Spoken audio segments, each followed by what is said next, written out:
আসসালামু আলাইকুম। আজ আমি দেখাবো CEY কটন ফেব্রিকের কর্ড সেট।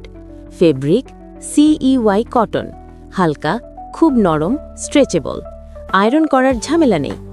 হাতে লাগলে বোঝা যায়, আরামে পরা যাবে, গরমে ঠান্ডাও লাগে না, আর রুক্ষময়। সাইজ আছে M 36 থেকে 38, L 40 থেকে 42 আর XL 44 থেকে 46। আপনার সুবিধামতো সাইজ বেছে নিন। ড্রেস লম্বা 42 ইঞ্চি, হাতা লম্বা 17 ইঞ্চি, যথেষ্ট কাভারিং এবং আরামদায়ক কাটা। সামনের বটন আছে, স্টাইলও আছে, কাজেও সুবিধে। প্যান্ট লম্বা 39 ইঞ্চি। কালার অপশন কালো, ব্রাউন, অলিভ আর মেরুন, সবই কালেকশনে আছে। সহজ, আরামদায়ক ও stylish CEY cotton cord set আপনার দৈনন্দিন এবং অফিস ওয়্যারের জন্য পারফেক্ট। অর্ডার করতে মেসেজ করুন। ধন্যবাদ। আসসালামু আলাইকুম।